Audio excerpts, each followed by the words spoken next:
It's the kind of trip you don't say no to, even if both your bikes are dead and you've got 2 days to fix your engine and pack your bags. Some call craning your bikes onto a boat crazy. We call it adventure, backroads style. 4 bikes, 1 boat, and a plan that consisted mostly of we'll figure it out when we get there. We boated it to the end of the lake, we rode to the end of the road, and we camped where the river whispered through the trees. Because cell service is overrated and waterfalls don't need Wi-Fi. What a mission to get ready for this trip. The bike wasn't even running yesterday, the engine was completely apart. Had to get it fixed up. Well, it is running now, but I haven't had time to give it a shakedown ride. So my plan is to head to the ferry, hope everything is good to go, and then make the crossing. I'm gonna meet up with Chris in Burnaby, and Spencer and Rick will be there too. And tomorrow morning we are going to jump on the boat on Pitt Lake and head up to the north end of the lake, where there's about 300 kilometers of boat access only logging road and a hot spring. Apparently Chris has an epic camp spot picked out, so really looking forward to this trip, looking forward to meeting up with the boys, and yeah, we'll see if the bike holds up. We roll out of Chris's place in Burnaby just after sunrise, and I'll be honest, this is the part of the trip I was most scared of. Not the bears, not the logging roads, not the questionable hot spring access. It was the city traffic. We survived the gauntlet and made it to the only reasonable Canadian meetup spot, Tim Hortons. This is where we met Rick on his KLX and Spencer on his first moto camping trip with his DRZ. From there it was on to the dock, and this is where my anxiety gets upgraded. Because if the city traffic doesn't get you, watching your bike dangle from a crane over the Fraser River just might. The Cove hangs in there, swinging in the breeze, held on by a couple straps that I hope somebody double checked. With all the bikes safely aboard, we get them strapped down and start heading north to Pitt Lake. We push off the dock and head up Pitt Lake. Our 4 bikes lashed to the skiff and hopefully everything we need to make it through the trip. And this is where the real story starts, so it's time to meet the crew. At the helm, there's Captain Chris. Look at me, I got a cool guy crush. He's on his Honda CRF 300 Rally. He's the one that's planned all this, so if it all goes astray, it'll be his fault. Then there's Full Throttle Rick on his KLX. We don't really call him Full Throttle Rick, but it's what his life jacket says, so we're gonna go with it this time. Up next is Spencer on his DRZ. When I saw how much he packed, I started to question how long we were going for, because it looked like he was ready for a 6-month expedition. And then there's me, John from backroads Moto, trying to film all this on my Cove 450 Rally that was in pieces just yesterday, and hoping every engine noise that comes up is just normal stuff.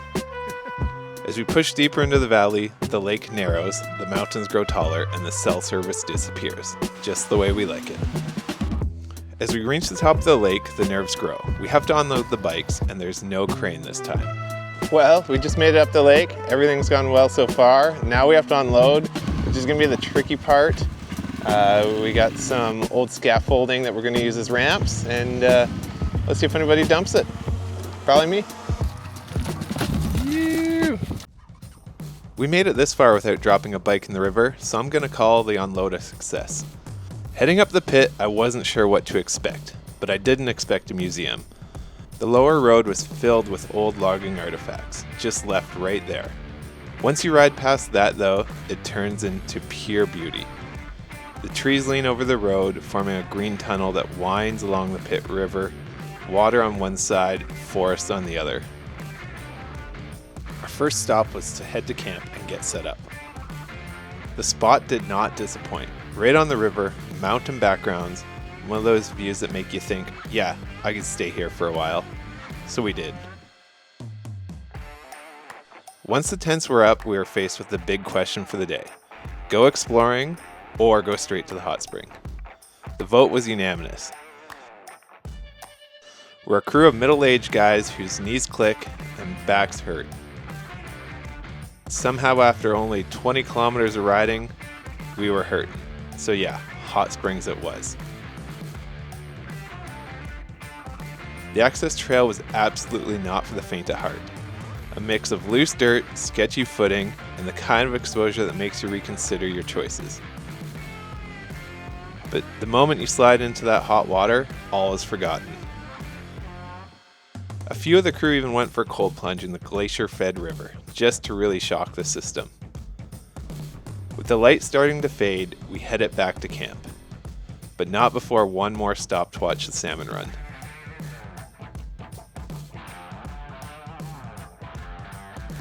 The river was packed and the fish were fighting their way upstream. It was a thing of beauty. And the best part, we figured with this many salmon around, any bears in the area would be way too full to come bother us in our freeze-dry meals. We hope.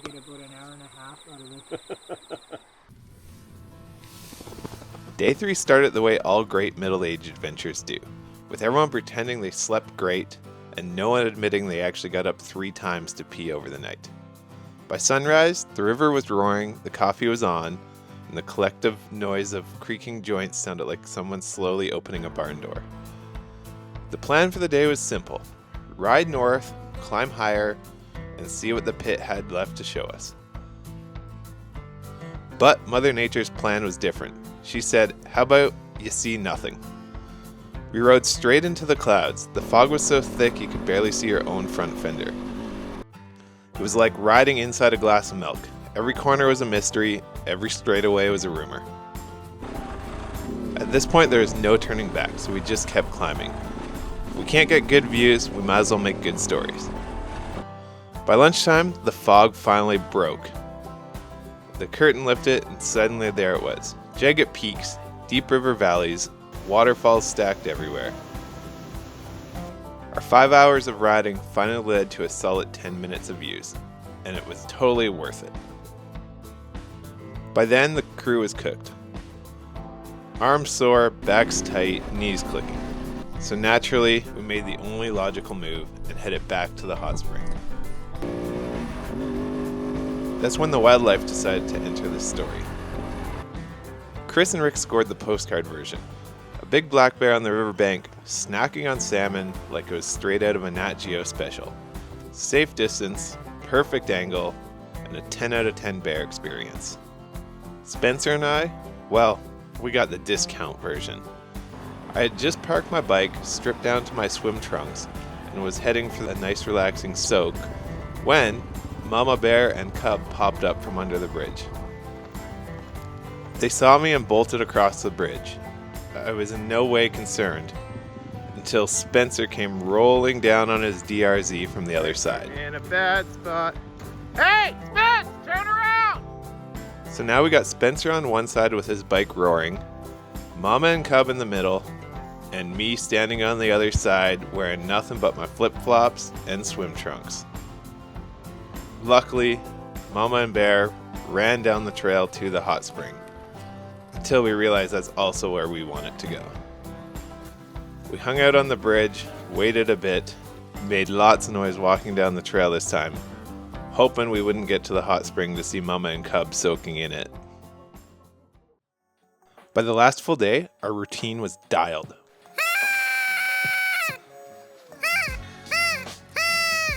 Wake up by the river, complain about our backs, and make a coffee strong enough to fix at least one of those problems.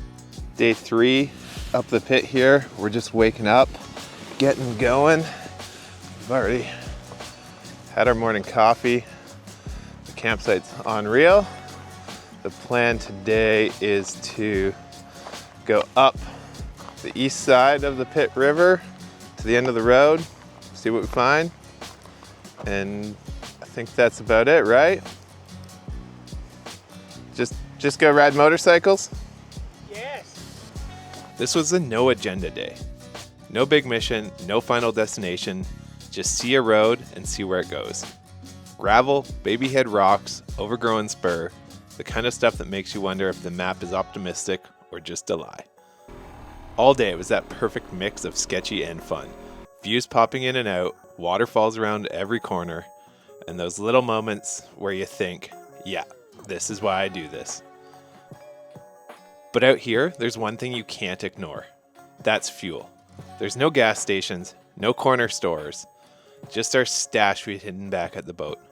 So when the tanks started getting low, we pointed our bikes back down the valley and rolled up on our floating jerry can depot and topped off like a bunch of Bush League Dakar racers. With the tanks full, bodies tired, and big grins, We had one more blast of dirt back to the camp, squeezing every little bit of daylight out of the day. By the time the stoves were hissing and the freeze-dry gourmet was on, we figured we had made it through this entire trip with no issues.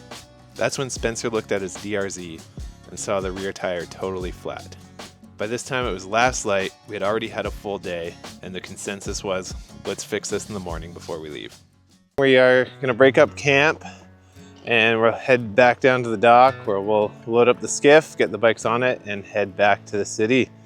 It's always one of those bittersweet moments at the end of a trip because you're just having so much fun you don't want it to end, but all good things must come to an end. Before we could roll out, we had to fix Spencer's flat tire. Out here, there are no tow trucks, no dealerships, just whatever tools you have and hopefully the tubes that you remembered. A few tire irons, a spare tube, some creative language, and we were rolling again. Just a good reminder that on these remote trips, you fix your own problems or you don't go home. 4 bikes, 1 boat, a flat tire, a few bears, and a weekend we won't forget. That was plundering the pit. Can't wait to get back here and explore more. There's still lots of roads we didn't get a chance to do. But yeah, huge thanks to Chris, Rick, and Spencer for having me, and looking forward to doing this again.